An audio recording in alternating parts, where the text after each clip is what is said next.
Assalamualaikum warahmatullahi wabarakatuh. Halo teman-teman, perkenalkan nama saya Rizka Febri Malindasari, mahasiswi KKNM ITK 18, Posko 58, UIN Wali Songo Semarang.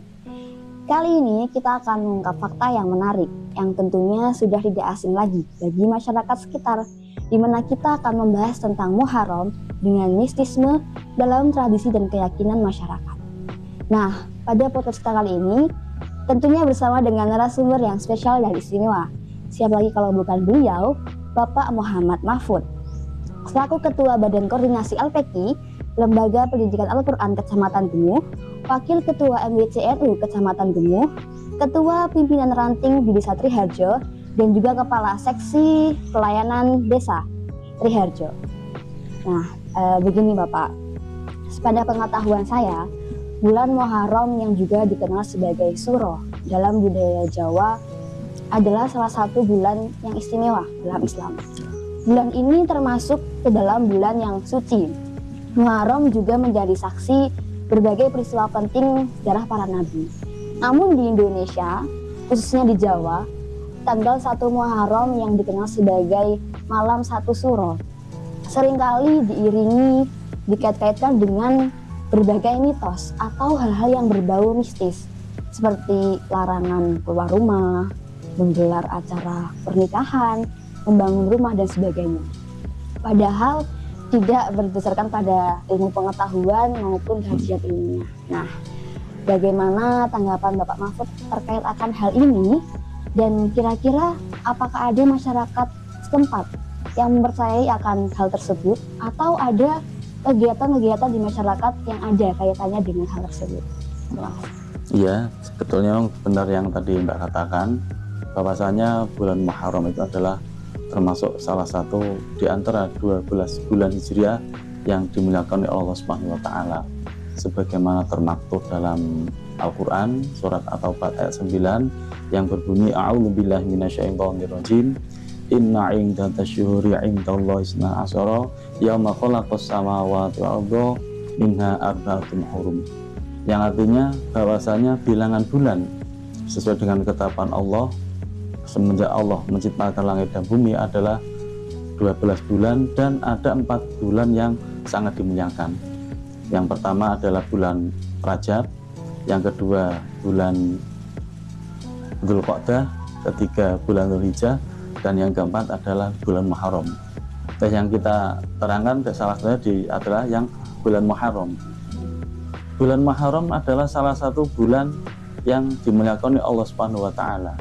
Karena bulan Muharram itu termasuk bulan pertama di bulan Hijriah. Walaupun dalam penentuan bulan pertama bulan Hijriah itu dulu sempat ada undur antara para sahabat, antara mulai Rasulullah lahir atau Rasulullah mulai berdakwah, juga Rasulullah mulai berhijrah. Akhirnya ditetapkan bahwasanya untuk penetapan awal bulan Hijriah itu ditetapkan di mana Rasulullah hijrah dari Makkah ke kota Madinah itu di bulan Muharram tersebut. Nah, bulan Muharram ini kenapa kok dimuliakan oleh Allah? Karena salah satunya adalah sebagai awal bulan di tahun Hijriah. Muharram, yang kedua adalah bulan Safar, terus bulan Rabiul Awal, Rabiul Akhir, Jumadil Awal, Jumadil Ula, Jumadil Akhir, terus bulan Rajab, Sya'ban, Ramadan, Syawal, Dzulqa'dah, dan Dzulhijjah. Nah, itu salah satu yang dimuliakan karena awal bulan pertama. Yang kedua dari nama Muharram. Nama Muharram itu adalah kan bulan yang suci ataupun bulan yang mulia.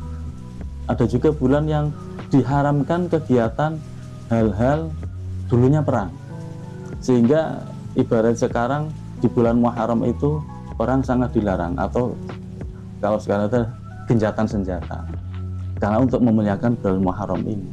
Sehingga di bulan Muharram ini amal-amal ibadah itu dilipat gandakan pahalanya. Begitupun sebaliknya, perbuatan-perbuatan yang tercela berdosa itu juga dilipat gandakan dosanya.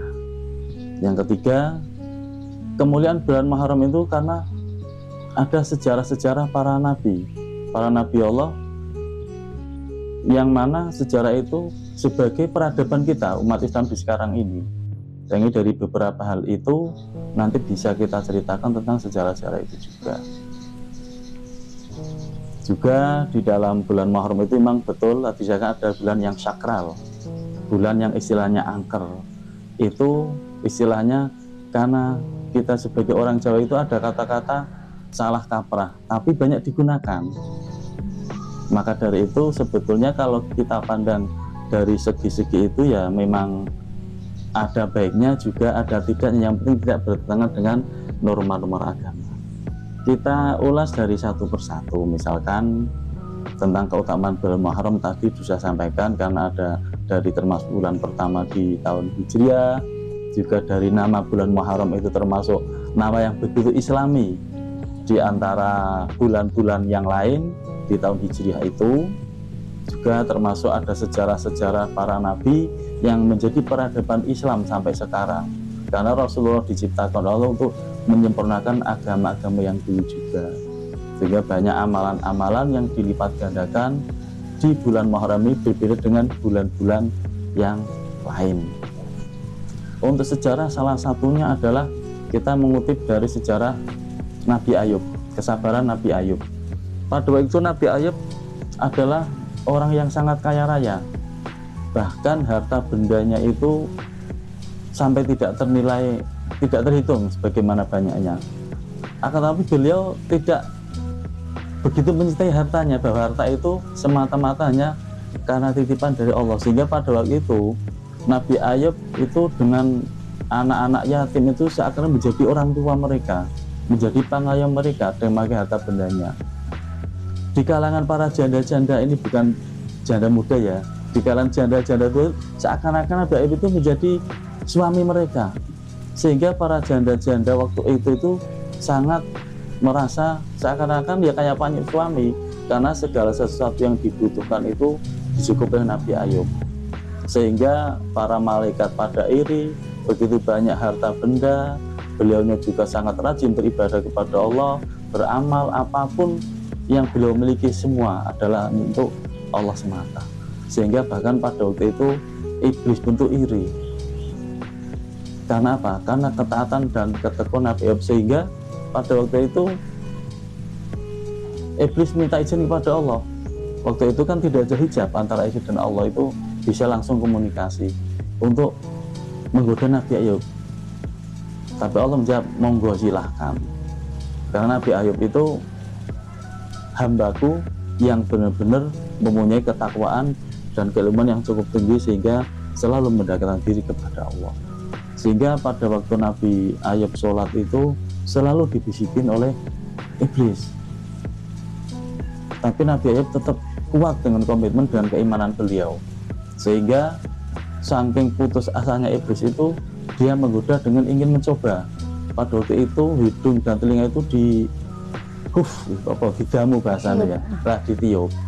Sehingga pada waktu itu Nabi Ayub dicoba oleh Allah dengan penyakit penyakit kulit ya, kista, itu termasuk penyakit yang menular.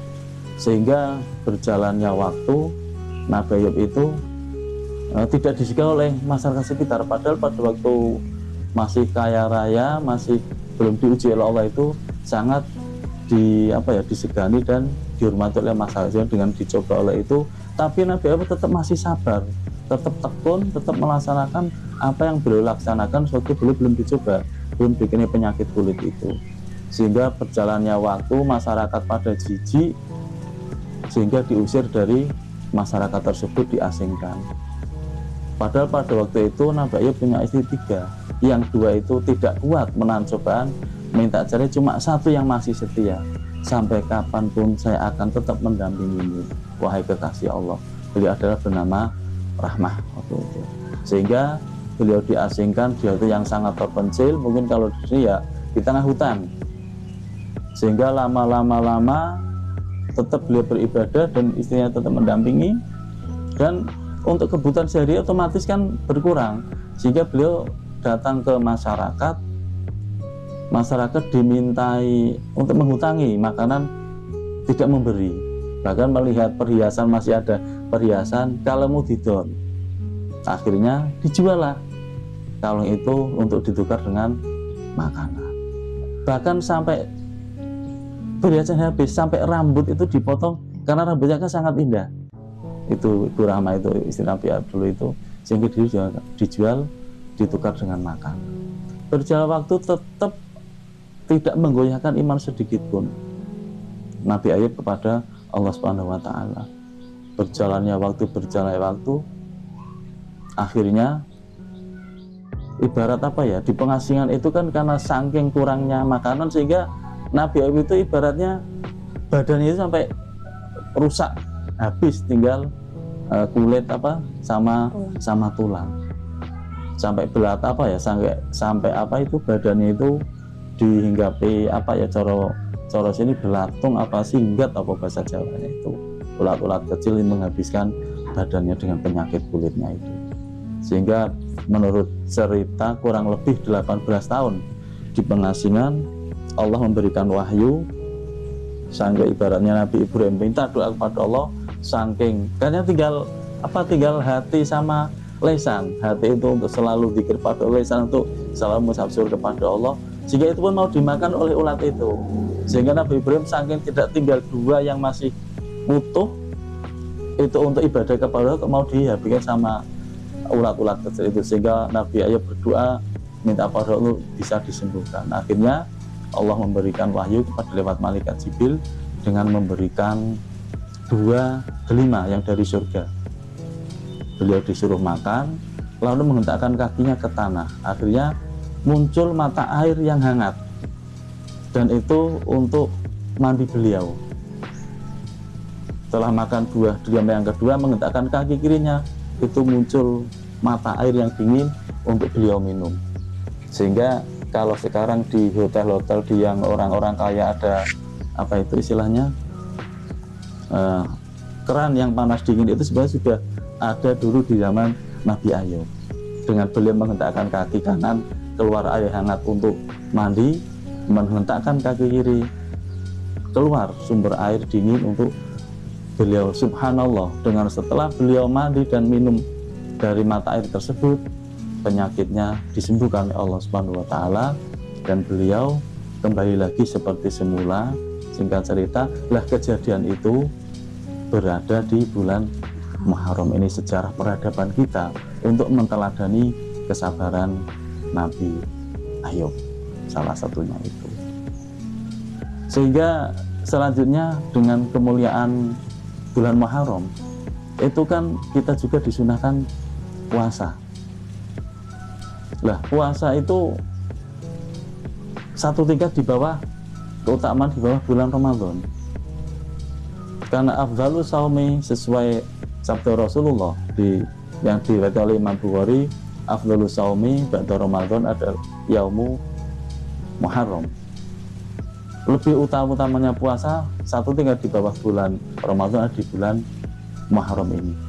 Sehingga kalau orang Jawa mengatakan itu adalah puasa Asyura. Sebenarnya puasa Asyura itu dari kata-kata asyraton, sehingga Asyura itu adalah tanggal 10 di bulan Muharram. Karena sejarah itu Nabi Allah Muhammad SAW itu mengikuti apa ya, kayak histori sejarah Nabi Musa. Karena pada waktu itu Nabi Musa dalam menyebarkan agama Islam di Raja Fir'aun ya pada waktu itu sangat dimusuhi, sehingga penuh perjuangan yang sangat keras.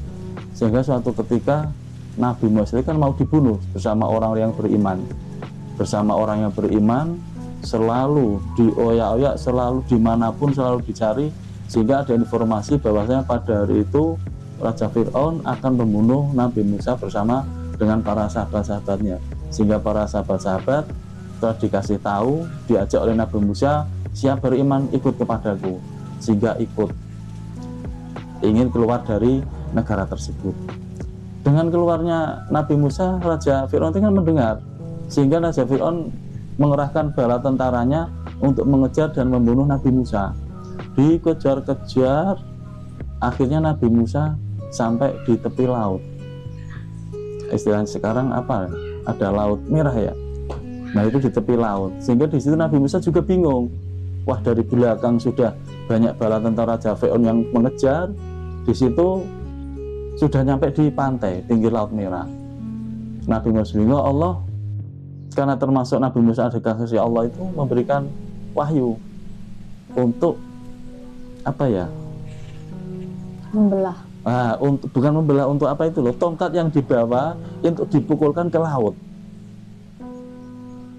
Subhanallah, dengan kekuasaan Allah, setelah Nabi Musa memukulkan tongkatnya itu di laut, laut itu terbelah menjadi dua, sehingga di tengah-tengah itu ada jalan untuk lewat Nabi Musa bersama para sahabat-sahabatnya.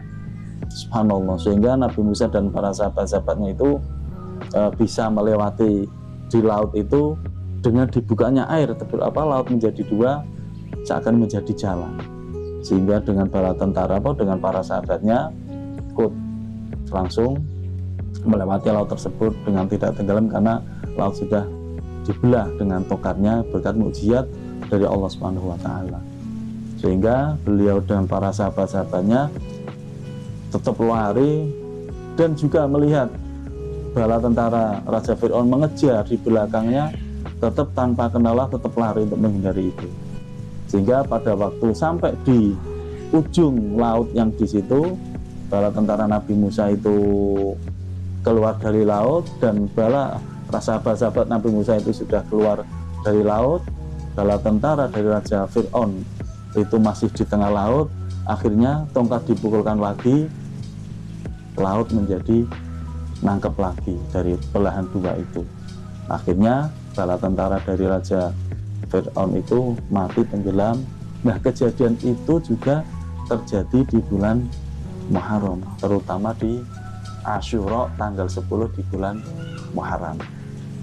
Karena Nabi Musa dan bala tentaranya itu selamat, beliau bersyukur dengan menjalankan ibadah puasa di tanggal 10 di bulan Muharram ini, atau dengan kata lain yang lebih lebih familiar di tengah masyarakat adalah Asyura. Sehingga orang Jawa gue coro gampangnya bilang suro, padahal kata-kata suro itu diambil dari kata Asyura tanggal 10 di bulan Muharram.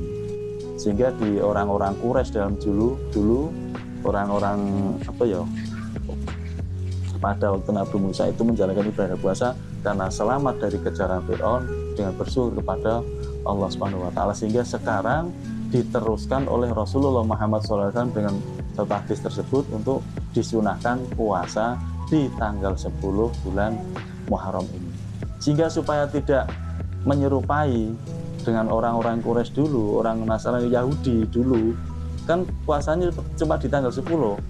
Tapi Rasulullah menganjurkan 1 hari sebelum tanggal 10 dan 1 hari setelah tanggal, berarti di hari ke-9, atau bisa kita katakan di bulan haji itu adalah hari Arafah, atau di tanggal 9 dinamakan Yaumut Tasu'a. Yaumut Tasu'a itu dikata Tis'un, yaitu tanggal 9 di bulan Muharram, yaitu tanggal 9, 10, 11, supaya tidak menyerupai ibadahnya orang Yahudi di masa Nabi Musa. Sebetulnya itu semua Islam akan, tetapi kan sekarang setelah disempurnakan oleh agama Islam yang dibawa oleh Rasulullah Muhammad SAW. Sebetulnya kejadian-kejadian itu banyak di bulan Muharram itu. Satunya lagi selamatnya Nabi Nuh dari banjir bandang. Dulu kan ada cerita itu, Nabi Nuh pada waktu musim kemarau membuat sebuah perahu yang sangat besar karena mendapat wahyu dari Allah Subhanahu wa taala. Setelah perahu jadi, semua orang yang beriman itu disuruh ikut naik kapal, naik perahu itu. Termasuk manusia-manusia pada zaman itu yang beriman, hewan-hewan apapun ikut, karena sebentar lagi akan ada banjir bandang yang sangat lama di waktu itu. Bahan-bahan makanan semua diangkut di kapal perahu itu, perahu Nabi Nuh itu. Bahkan sampai putra sendiri itu tidak mau diajak karena sudah dinas oleh Allah tidak ikut beriman kepada ayahnya sendiri. Sehingga setelah itu selesai semua, masuk semua, banjir bandang itu datang. Karena saking lamanya banjir pada waktu itu, bahan-bahan makanan itu kan sudah menipis. Dengan adanya bahan-bahan menipis, karena orangnya banyak, hewan-hewan banyak, itu Nabi Nuh ya kebingung, sehingga muncul bahan makanan yang ada itu semua untuk dikumpulkan, untuk dimasak bareng-bareng seadanya. Karena orangnya banyak, bahan makanannya sedikit, apapun itu dicampur, airnya disuruh memberi yang banyak. Nah, sampai sekarang hal itu kan menjadi tradisi kita yang namanya ada bubur suro. Lah, bubur suro itu kan kita mengikuti pada waktu itu makanan hampir habis, sehingga supaya itu bisa mencukupi, semua dimasak dijadikan bubur.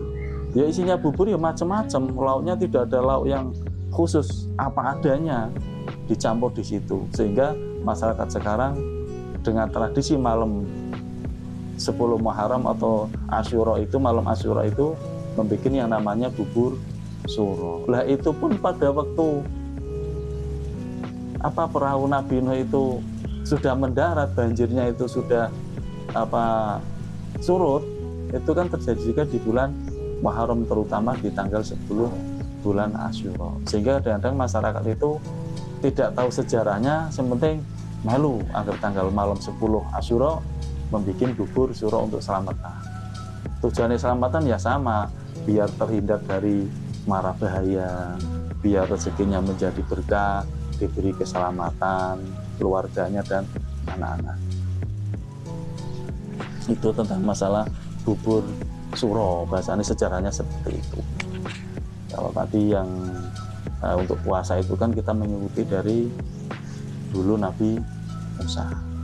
Nah, itulah hal-hal yang menjadi bulan Asyura ini dimuliakan oleh Allah Subhanahu wa Ta'ala, karena ada sejarah-sejarah peradaban Islam dari Nabi sebelum Rasulullah yang masih sekarang eksis kita laksanakan di masyarakat. Akan tetapi karena kita itu berada di Jawa, itu wong Jawa bahasane ojo nganti kelangan Jawane. Sehingga di masyarakat Jawa itu bulan Muharram atau kata-kata suro itu diambil dari kata Asyura. Kan penake wong Jawa, orang Jawa itu lidahe kan kon ngomong sing angel iki sulit. Contoh soal gini, ada seorang kiai itu bernama Ahmad. Karena ilah Jawa, undang-undangnya Yai Kemat. Ada ini betul tokoh di sini. Ada juga seorang kiai, tokoh turunan kedua yang buka di Jwero ini. Namanya bagus, Kiai Abdurrahman. Tapi karena ilah Jawa, undangnya Yai Bedur. Nah, diambil kol-kolahnya saja. Tentu ini nyata, ada Yai Kemat, Yai Bedur. Karena ilah Jawa, sama dengan orang-orang Jawa di sini. Bukan hanya di desa kami ya, mungkin di lain tempat yang Jawa itu lidah ini pokoknya juga penake tapi yang penting paham. Walaupun ku salah kaprah, barang salah tapi jadi umum, tapi kan tidak menyimpang dari norma-norma agama. Sehingga dari kata Asyura kesuwen, suro. Sehingga di bulan suro kuwi bahasane kita itu seakan-akan semua serba dilarang. Padahal bulan Asyura Muharram ini kan bulan kemenangan bagi kita sebagai umat Islam. Kemenangan dari hal-hal dari mara bahaya, kemenangan dari karena kita itu istilahnya bulan Hijriah itu awal mula hijrah dari hal-hal yang buruk menuju kepada hal-hal yang baik, minadzulumati ilan nur. Itu kan pertama di bulan Muharram ini dimuliakan. Akan tetapi dari mulut ke mulut, dari masyarakat, nek cara wong Jawa ne bener yang dikatakan Mbak tadi, ora oleh mantu ning bulan Syuro. Padahal itu bulannya sangat mulia. Sebetulnya tidak apa-apa. Karena di lain tempat di selain Pulau Jawa, di bulan Muharram mantu itu tidak apa-apa. Nek kita amat tepakan tapi wis kadung dari mulut ke mulut. Wong di bojo kuwi ora kanggo dina rong dina salawase. Aja gawur. Anut omongane wong tua. Sehingga dari kata-kata itu generasi-generasi muda pun itu Banyak yang takut juga karena sudah familiar di telinga masyarakat bahwanya bulan Syuro itu tidak boleh untuk apa-apa. Sebetulnya boleh, mendirikan rumah pun boleh, tidak apa-apa. Kemarin hari Kamis kemarin aja saya bantu kakak benerin rumah juga, tidak apa-apa. Sebenarnya niat bismillah tanpa hitung-hitungan, bismillah mantep-mantep sama Allah, insya Allah tidak ada apa-apa. Nah, akan tetapi karena begitu banyaknya masyarakat yang sudah menjadi salah kaprah tadi, barang salah tapi sudah menjadi umum, tapi kesalahan itu kan tidak melanggar dari norma agama, sehingga di masyarakat sudah diberlakukan sesuai dengan kaidah al-adah muhakamah. Adat itu bisa menjadikan hukum kalau memang adat atau kebiasaan masyarakat itu tidak melanggar dari norma-norma agama atau kaidah-kaidah agama. Akan tetapi kita saling menghormati di antara masyarakat, bahwasanya nih wong tua ngomong karena kita diwajibkan untuk birrul walidain, berbakti kepada orang tua, berbuat baik kepada orang tua, sehingga apapun yang dikatakan orang tua kalau memang tidak melanggar syariat agama, kita tetap patuh kepada orang tua. Kui unggah-ungguhe wong Jawa, karena kita mayoritas di sini adalah orang Jawa. Orang Jawa itu istilahnya apapun itu untung. Kita jatuh ada untung. Misalkan kita punya anak naik sepeda, sepeda itu nebrak temennya sehingga luka parah, tapi ya masih untung. Alhamdulillah untung kok si luka tok, isih selamat. Lah itu baiknya orang Jawa di situ. Omah kebakaran, ya innalillah, tapi di belakang itu untung wong kok ora ono sing mati, isi urip kabeh, omah gampang gawe. Lah itu kebijaksanaan orang Jawa di situ. Apapun itu walaupun pertama kaget, tapi setelah itu tetap ada kata untung isi selamat, untung isi urip, untung orang kali. Hal apapun itu selalu untung. Untung berarti kan ada kata-kata bejo sama untung itu kan 11-12. Nah itu di masyarakat, walaupun hal itu bersifat dianggap angker, dianggap mistis, akan tetapi di masyarakat alhamdulillah antara syariat agama dengan adat yang ada di Pulau Jawa ini beriring sejalan sehingga menjadi kondusif dan baik di masyarakat, karena adat itu yang dilaksanakan di bulan Muharram tidak bertentangan dengan ajaran agama. Nah kalau di desa kami, desa Triharjo, untuk bulan Muharram ini memang seperti itu, akan tetapi di bulan Muharram ini dari masyarakat punya kegiatan-kegiatan rutin. Salah satunya dengan memperingati Tahun Baru Islam. Walaupun di tahun ini kita tidak mengadakan, biasanya mengadakan pengajian umum memperingati Tahun Baru Islam. Tahun ini libur karena ada saudara di masyarakat, bukan pertentangan, akan tetapi ya istilahnya sementara pengen libur, insya Allah tahun depan kita laksana lagi pengajian. Dan ada lagi untuk santunan yatim piatu. Santunan yatim piatu itu memang identik di bulan Asyura ataupun bulan Muharram ini, sehingga alhamdulillah dari anak yatim yang ada di desa itu sesuai dengan kemampuan masyarakat dan ikhlasan masyarakat selalu ada kegiatan santunan yatim piatu. Dan untuk tahun ini yang kita santuni itu dari masyarakat hanya yang usia SMP ke bawah, SLTP ke bawah. Yang tahun dulu SLTA ke bawah. Karena SLTA itu kan ibaratnya sudah akil balik, sehingga untuk membantu meringankan beban mereka mendapatnya santunan agak banyak sehingga lebih bermanfaat, itu diambil dari usia SLTP ke bawah. Sehingga tahun ini hanya ada 14 anak yatim piatu di desa Triharjo yang disantuni oleh masyarakat. Itu adat-adat yang biasa kita laksanakan, karena itu memang untuk memperingati. Biasanya kalau tahun masa itu kan memperingati tahun baru itu digunakan kegiatan yang sangat meriah. Saking meriahnya itu saking kebablasan. Rata-rata mereka mengadakan ada dangdutan, ada yang istilahnya hura-hura, ada apa itu bakar kembang api yang dengan biaya bahkan sampai ratusan juta dengan waktu sekejap untuk memperingati tahun baru Masehi. Kita sebagai umat Islam sebetulnya harus memperingati dengan lebih meriah dari itu, dengan kegiatan-kegiatan yang lebih bermanfaat kepada masyarakat, lebih-lebih bisa membantu kesulitan masyarakat, terutama fakir miskin, janda-janda yang tidak mampu, juga anak yatim piatu, untuk kita bantu jenjang pendidikan dan kebutuhan sehari-hari.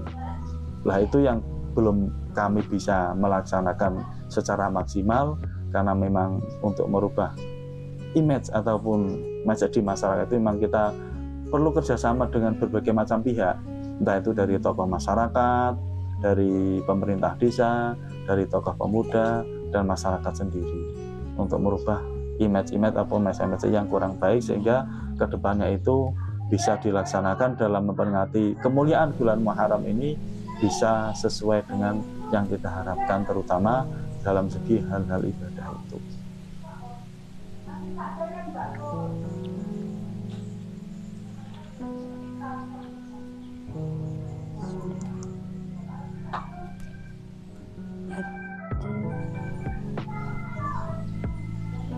Sudah, berarti tadi memang dengan banyaknya kemuliaan di bulan Muharram ini tidak memungkiri bahwa masih ada di sebagian masyarakat yang mempunyai perspektif berkaitan dengan hal-hal yang mistis di bulan ini.